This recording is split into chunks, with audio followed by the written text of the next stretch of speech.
नमस्कार, बहुत स्वागत है आपका कन्या राशि। केतु एक रहस्यमयी ग्रह है जो अज्ञात चीज़ों की तरफ ले जाता है। केतु हमेशा वक्री चलता है। आने वाले जो 1.5 साल हैं, जो कन्या राशि वाले हैं, आपके 12वें भाव में केतु रहेंगे और राहु आपके 6ठे भाव में। देखिए, 12वें भाव में केतु का आना, कुछ सावधानियां तो रखनी होंगी, लेकिन 12वां भाव खर्चों का भाव भी है, विदेश का भाव भी है, तो कुछ अच्छी चीज़ें भी आपकी लाइफ में होती नज़र आएंगी। पहले हम समझते हैं कि इस केतु के राहु के महापरिवर्तन से आपकी लाइफ में क्या बदलाव आएगा, और दूसरा ये जानेंगे कि कौन सी सावधानियां रखकर, कौन सा उपाय करके आप आने वाले 1.5 साल को बेहतर बना सकते हैं। देखिए, राहु केतु की वजह से आपको लाभ होगा, पहली बात। अब ये असली खेल केतु का ये है कि आप कह सकते हैं अरबपति खरबपति बन सकते हैं, करोड़पति तो छोड़ दीजिए। करियर और जीवन के तमाम जो मुश्किलें हैं, जो समस्याएं हैं, उसका समाधान निकलेगा। जहाँ भी आपके पैसे फंस गए थे, आपको लग रहा था वो तो डूब ही गया, मिलेगा कि नहीं, वो धन जो बहुत समय से अटका हुआ था वो आपको प्राप्त होगा, रुके हुए पैसे आएंगे। करियर के मामलों में कोई समस्या थी तो वहाँ पर समस्याएं समाप्त होंगी, खासकर आपकी लाइफ की समस्याएं समाप्त होंगी। यहाँ तक कि लंबी दूरी की यात्रा, केतु खुद बैठे हैं विदेश भाव में, तो आपको विदेश यात्रा करवाएंगे। तो विदेशी ज़मीन से कोई काम सफल अगर आपका बनना है, उसमें सफलता देंगे, थोड़ा परिवर्तन भी होगा। अब देखिए, राहु केतु का लाभकारी परिवर्तन है और राहु कन्या वालों के लिए फायदेमंद है, लेकिन थोड़ा सा निगेटिव केतु है, क्योंकि केतु खर्च करवाएगा। थोड़ा निगेटिव है क्योंकि अनावश्यक खर्च करवाएगा। अब नहीं भी मन है तो भी घूमने फिरने जाएंगे, खर्च करेंगे, शॉपिंग करेंगे, तो बेवजह के पैसों का खर्चा कराएगा केतु। अगर इनसे आप बच जाते हैं तो उत्तम है। इस आने वाले 1.5 सालों के अंदर कोई सर्जरी हो सकती है, कोई शल्य चिकित्सा हो सकती है, और केतु की वजह से यह योग बना हुआ है। हालांकि राहु बहुत शुभ है, केतु की वजह से धन का खर्चा भी बढ़ेगा, थोड़ा सा स्वास्थ्य की मुश्किलें बढ़ेंगी। आप कन्या वालों, आप बस एक ही काम कीजिए। वो कौन सा काम, ये तो हम जानेंगे। पहले ये समझ लेते हैं कि केतु का असली खेल क्या होगा। और राहु का साम्राज्य, हमने आपको बताया कि राहु लाभ देगा, पर कहाँ कहाँ देगा, कहाँ राहत देगा। वैसे तो देवगुरु बृहस्पति, शनि महाराज, दोनों का ही राशि परिवर्तन हुआ है और दोनों ही अच्छा आपको लाभ दे रहे हैं आने वाले वक्त में।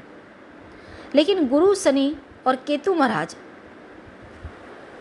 क्योंकि राहु का साम्राज्य तो यहाँ पर बना हुआ है, 6ठे घर में बैठे हैं। गुरु भी आपके लिए सही है, पर केतु रहस्यमयी खेल भी करेगा, विदेश भाव में बैठा है। अब मस्तिष्क तो है नहीं, शरीर के नीचे का भाग केतु है, शरीर का ऊपर का भाग राहु है। तो केतु भ्रम होता है, केतु को समझ में नहीं आता वो करने क्या जा रहा है। राहु के पास दिमाग है, पर केतु बस भ्रम में चलता है, ये कर लेते हैं ये सही होगा, वो कर लेते हैं वो सही हो जाएगा। तो कुछ बातों का आपको ख्याल रखना है। सबसे पहली बात, आने वाले जो 1.5 साल है, लाइफ पूरी तरह से बदल सकता है ये वक्त।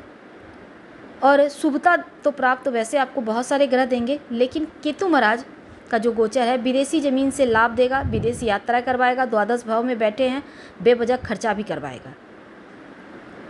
अनाप शनाप खर्च जिसको कह सकते हैं वो करवाता है। जहाँ नहीं सोचा है खर्च करने, वहाँ भी करवा देगा। जहाँ आपने सोचा नहीं इन्वेस्ट करने, वहाँ भी करवा देगा। और ऐसे ऐसे जगह पैसा इन्वेस्ट करवा देगा जहाँ डूबना पक्का है। तो केतु महाराज यहाँ पर थोड़ा खेल करेंगे। हालांकि राहु, शनिदेव, देवगुरु बृहस्पति आपको एक बेहतर खूबसूरत वक्त दे रहे हैं, आगे ले जा रहे हैं हाथ पकड़ कर आपका। तो वो धन आने के स्रोत बढ़ाएंगे। और एक और चीज़ है कि देखिए, सेविंग पर ध्यान दें, पर किसी की बातों में आकर कहीं भी धन इन्वेस्ट ना करें, किसी को उधार ना दें। पंचम दृष्टि आपके 4थे घर पर है, तो देखिए 4था घर, माँ का ध्यान रखें। हालांकि इसमें लालच में मत पड़िएगा, छल कपट से दूर रहिएगा। प्रॉपर्टी संपत्ति अगर खरीदने जा रहे हैं, वैसे योग भी बनेंगे, तो आप क्या करेंगे कि आप अपनों की सलाह से और अच्छे से कागजात जांच करके फिर लें। किसी की कहने सुनने में आकर कहीं भी पैसा इन्वेस्ट मत करें। और एक और चीज़ है, पार्टनरशिप में आप नए नए मत जाइएगा। अगर पहले से हैं तब आपको हर तरफ नज़रें बनाए रखना है और किसी की बातों में नहीं आना। पहले अपना दिमाग लगाइए। अब आपको कोई सलाह दे कि यहाँ पर पैसा लगा दो, यहाँ से लाभ होगा, इसको दे दो, यहाँ इतना इंटरेस्ट आएगा, तो इन चीज़ों में मत पड़िएगा।